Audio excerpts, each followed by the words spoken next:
let me just share with you a few updates regarding what's been happening in the Senate and a few important dates to look forward to also.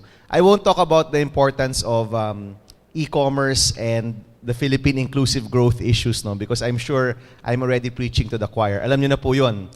But let me try to focus on what we can do further with regard to our e-commerce law. Last year, when you had your first summit, one of the speakers I saw was Senator June Magsaysay, who's of course one of my good friends. I consider him like a mentor and an uncle. And he was actually the author of the e-commerce law back in 1999. That was when we graduated from college. And Javi's here, we were batchmates back then. That was when we graduated from college. That's a long time ago, 1999. And in fact, when we were looking at the transcripts of this law, somebody even mentioned, maybe we shouldn't call it the e-commerce law. We should call it a paperless transaction law. Because actually, if you look at that law, a significant portion of it is really allowing for government to transact paperlessly or to accept transactions that's done on a paperless mode. Not really in terms of e-commerce. So probably, pagdating po sa e-commerce part, may pagkukulang talaga. And probably, this is the best time to actually refresh that law. And next week, we actually have a hearing specifically on e-commerce. And we've invited some of the organizers. You're also invited. The organizers can probably bring the DCOM group there. We've been already talking to sila Dick, asking for some comments and suggestions already.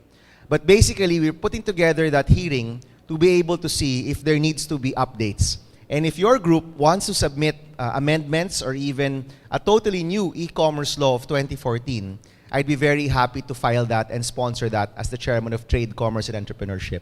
So that's my commitment to you. If it's time to update our e-commerce law, I'm here to help out. Now, why is it important?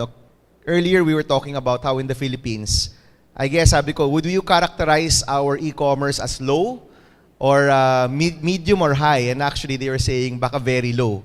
We're actually at less than 1%, much, much, much less than 1% of all the transactions. And in the countries around us, they're at about 3, 4, 5%. The US is about 10%. So we're actually quite far. So if we really want to push for more e-commerce in the Philippines, we need the right infrastructure, the right security. Jack was talking about projects with DTI to actually put a stamp of, a seal of approval or trust for e-commerce websites or e-commerce clients, And we can work on that definitely, But if we want to push this e-commerce, I think we need to take a step back and look at the larger picture.